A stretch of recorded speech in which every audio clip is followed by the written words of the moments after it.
par exemple ici, par exemple, je viens sur ici, je vais vous montrer comment j'envoie ce modèle sur robot.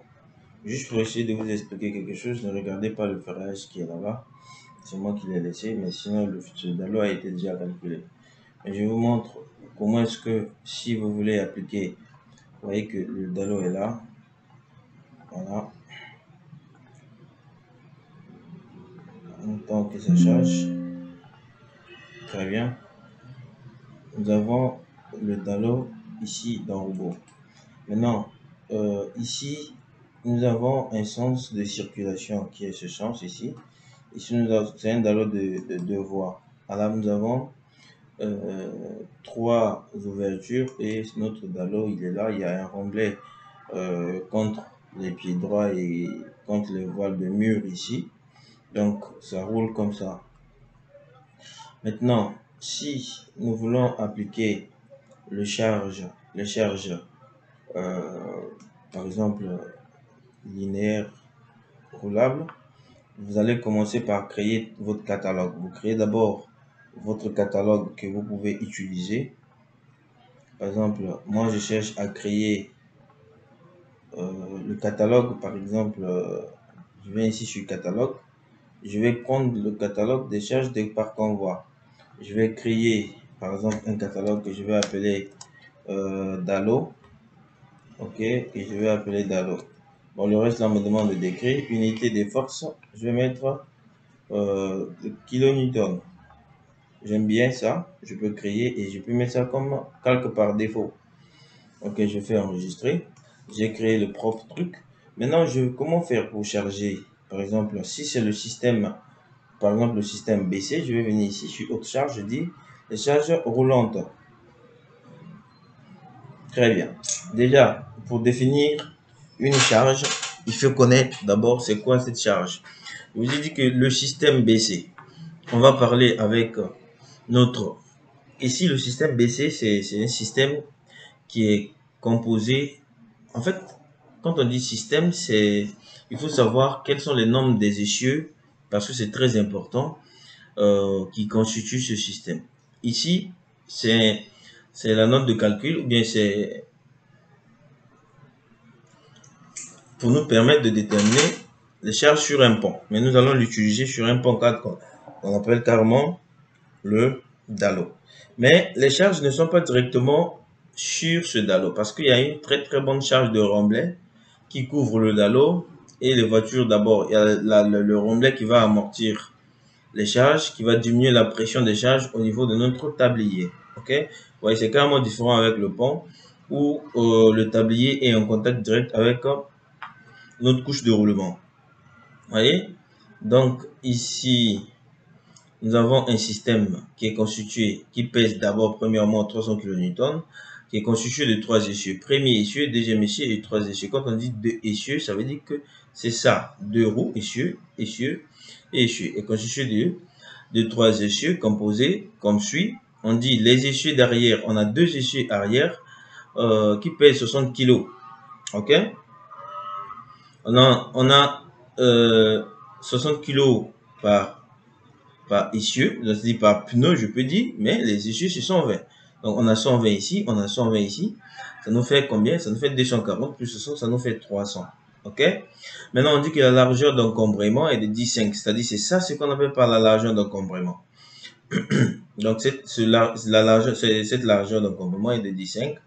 Maintenant, la largeur est de 2,5. Vous voyez que la largeur ici, c'est 2,5. Quand tu montes ça ici, tu as 0,25, tu as ça, tu as ça. Donc ici, quand tu commences de là, l'axe ici jusqu'à l'axe ici, ça te fait 2,5. Maintenant, la vue en plan des camions montre quoi? Montre que chaque essieu est composé de deux roues. C'est pour ça que je vous ai dit qu'une roue arrière fait 60 kg. Menu de pneumatique. Ok, on s'en fout. Leur surface d'impact est carrée. Ok, c'est pour ça que vous voyez que la surface d'impact est carrée. Donc, c'est considéré comme une charge surfacique. C'est pour ça qu'ils ont donné la surface ici. Pour les roues de l'essieu avant, c'est plutôt 25. Arrière, c'est ça. Et avant, c'est plutôt le 2, essieu arrière. Donc, avant, on a 2,2. Arrière, on a 2,5. Regardez, si j'essaie de zoomer, vous allez voir. Les roues avant, c'est 20-20 et arrière, c'est c'est 25-25. Très bien. Maintenant, ce système-là, ce système BC est multiplié par le coefficient BC qui dépend en fait de la classe du pont ou bien du nombre de fils. Mais le problème est que ce que nous étudions ici, c'est un DALO. C'est un DALO qui est construit dans une zone urbaine. Quand le DALO est construit dans une zone urbaine, il faut toujours classer comme étant le DALO de classe, comme un pont ou bien classe 1. Du coup, vous êtes ici. Voilà. Quand vous êtes ici, maintenant, ici, c'est le nombre de fils disposés. Par exemple, si on a 2 fils disposés, on a 1.1. Si on a un fil disposé, on a 1. 3, ainsi de suite, ainsi de suite. Par rapport à notre longueur. C'est ce qu'ils ont dit. Qui dépend du fil disposé transversalement. Nous, transversalement, sur le système BC, nous avons 2 fils ici. Donc, nous sommes ici. Donc, le système BC, qui est de 300 kN, sera multiplié par 1.1. Ok? Quand il est multiplié par 1.1, ça nous donne le BC corrigé. Vous voyez?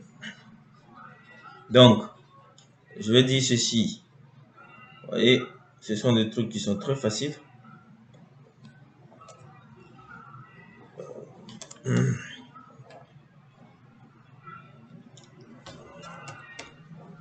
Voilà. On a le grand BC, ok, qui sera corrigé fois petit BC. Donc, on a 300 multiplié par 1.1. Je crois que ça nous donne 3,30. Je prends la calculatrice.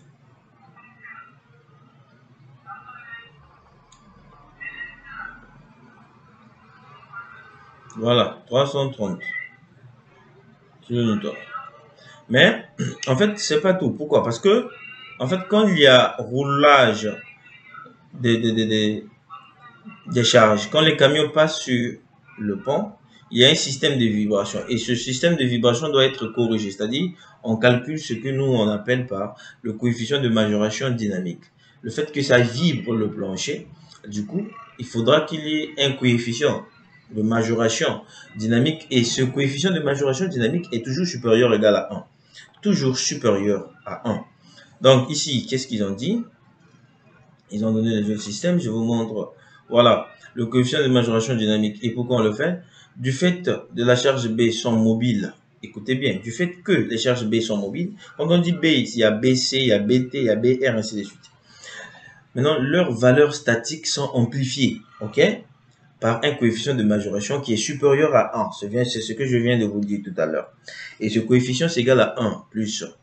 Déjà, cette valeur-là, que tu dois trouver, tu dois ajouter plus 1 pour que ce soit supérieur à 1. Donc, du coup, ça veut dire que cette valeur peut être inférieure ou égale à 1. Donc, on a alpha qui est égal à 0,4 sur 1 plus 0,2. 2, c'est, en fait, L, c'est la longueur, en fait, de l'élément que nous sommes en train d'étudier. C'est la longueur de notre tablier. Ok, de notre DALO, je voulais dire, autant pour moi. Bien. Et bêta, c'est ça, 0,6 sur 1 plus G. Et G ici, c'est la somme des charges statiques permanentes. Ok. Et S, c'est le max entre tous les systèmes B corrigés. Ok. Il y a deux systèmes corrigés. Il y a le système BC et le système BT qui sont corrigés. Ok. Donc, on a ça qui nous permet de déterminer alpha. Donc, je ne sais pas comment on appelle ça. Moi, je peux appeler ça G, ou bien coefficient de majoration, ou bien CJ, qui est égal à 1 plus 0,4 sur 1 plus 0,2 L plus 0,6 sur 1 plus 4 G sur S. Donc, je vous ai dit que ça, c'est ça. Voilà, c'est juste ça. Donc, la valeur trouvée doit être supérieure à 1. Donc, imaginez un peu, après avoir calculé tout ça, on trouve une valeur, par exemple, le coefficient de majoration, ou bien le coefficient de majoration dynamique, ou bien ceci. Qu'est-ce que je vais faire? Je vais dire, par exemple, je vais trouver une valeur de 1,6, par exemple. Donc, ça veut dire que je vais prendre 330 ici, multiplié par 1,6. On fait 528. Ok? 528. Ça, c'est la somme. Maintenant, on peut diviser ça. On a 120 et 60. Donc, on a 60, 30. Ok? Donc, du coup, ici, ok? On va d'abord multiplier par 1.1. 1.1 fois 60. Ça nous fait 6,66. multiplié par 1.6. Ça nous fait 105, virgule combien? 6. Ok, 105,6. Ici, déjà 30 multiplié par la correction, 1.1, ça fait 3.3, multiplié par 1.6, le coefficient de majoration dynamique. Ça fait 52,8. Vous voyez? Donc, on a une roue arrière qui nous fait ça. Une roue, on a les deux roues arrière qui font ça, qui font ça, qui font ça. Vous voyez? Donc, ça, c'est facile à déterminer. Vous mettre maintenant sur le logiciel. OK? Vous venez ici, regardez. On a la possibilité de supprimer ce système BC. On a la possibilité de supprimer ce système C. On vient ici, nouveau. OK? On va créer nouveau. On va appeler ça le système BC. OK? Le système BC avec deux camions. BC, deux camions transversalement. C'est ce qu'on s'est dit. BC, deux camions transversales. Parce que c'est deux camions qui sont disposés transversalement. Mais sur la longueur, on ne peut qu'avoir un seul fil. Parce que notre Dalo fait moins de ça. Tu vois? Donc, du coup, on a ça. OK. On a 2.25 en arrière, 2.25 en arrière. Ça nous fait 4 fois 50. OK. L'ensemble de ça, ça nous fait 6 mètres. On a deux. Très bien. Donc, je vais faire OK. Le système est là. Vous voyez, deux camions, deux camions. Maintenant, ici, nous avons un système symétrique et un système arbitraire. En fait, le système symétrique, ça veut dire que c'est un seul camion que nous allons étudier, tu vois. Maintenant, ici, c'est un seul camion qui est disposé sur la largeur, il y a un seul fil. Or, sur transversalement, nous, on veut avoir deux fils, donc on va prendre le système arbitraire. OK? Et ici, vous allez prendre les forces concentrées. Très bien. Fx et Fy, vous regardez le repère. Déjà, Fx et Fy, fermez les yeux. Vous arrivez sur Fz, vous appliquez la première valeur. Ici, nous sommes au niveau des roues arrière. Je crois que c'est 105,6. Donc, je mets 106. Je vous montre. Le premier x est égal à 0. Le deuxième y, c'est égal à combien? C'est égal à 0,25. OK? Je suis en train d'étudier quoi? Je suis en train d'étudier ça. OK? C'est ça. Donc, 0,25 de part et d'autre. Ok, je prends le deuxième charge concentrée, toujours 106. Et que ici, je viens ici, je mets la valeur. Cette fois-ci, ce sera une valeur négative parce que je dois aller vers le bas. Excellent. Je viens prendre encore une deuxième charge concentrée. Ici, la valeur, c'est toujours 106. Attends, je suis toujours sur les roues arrière, mais cette fois-ci, c'est 2,25, ok? Non, non, c'est pas 2,25. C'est 0. Ici, c'est ça qui fait 2,25. Très bien. Je viens ici, je prends une autre charge concentrée et dis 106 par exemple. Je dis ici moins 2,25. Très bien. Donc, c'est ça que nous devons avoir. Donc, on a 4 roues ici. Quand on regarde une roue, 2, 3, 4. Exactement. On doit avoir aussi les 4 roues quand on regarde sur cette vue. On a 1, 2, 3, 4. Les deux roues ici sont espacées de combien? Sont espacées de 50. Donc, ici, c'est la même chose. Les deux roues au milieu ici sont espacées de 50. OK? Il nous reste à définir les deux autres roues de devant. Mais cette fois-ci, c'est 1.5. Donc, je vais venir ici. Je dis la force concentrée, ok, toujours comme ça. J'ai toujours la même valeur, parce qu'une roue, c'est ça qui fait 106. Et ici, c'est 1.5, ok. La première des choses à mettre, c'est 0,25. C'est clair. La force concentrée, je vais venir ici, je vais mettre 106, 1.5, je vais mettre moins 0,25. Vous voyez, je suis là, je prends ici, très bien. Je viens ici et je mets la valeur. Bon, vous pouvez mettre en pensant petit à petit. Ici, je mets 2.25. Très bien. Je vais faire force concentrée. Ici, je mets cette valeur. Ici, je mets 1.5. Et ici, je mets moins 2,25. Excellent. Vous voyez? Donc, je viens de créer les 4 essieux. Essieux 1, 2, 3, 4 de derrière. Il nous reste ceux de devant. Ok, nous avons une formation complète que je vais vous montrer sur l'étude de Dalo qui est en promotion. Donc ici, on ne blague pas. Nous sommes en promotion ici sur les études de Dalo. On vous montre comment est-ce que vous pouvez dimensionner un Dalo. Voilà, ça finit, je crois, aujourd'hui, je crois. Voilà, on a le paramétrage. Le Dalo qui est là, c'est le Dalo que nous sommes en train d'étudier. Voyez, donc c'est ça. La promotion est là, ça finit bientôt. Et le prix de la promotion, c'est extraordinaire. Si je vous montre, vous serez déçu. Le prix de la formation, c'est 50 000 seulement.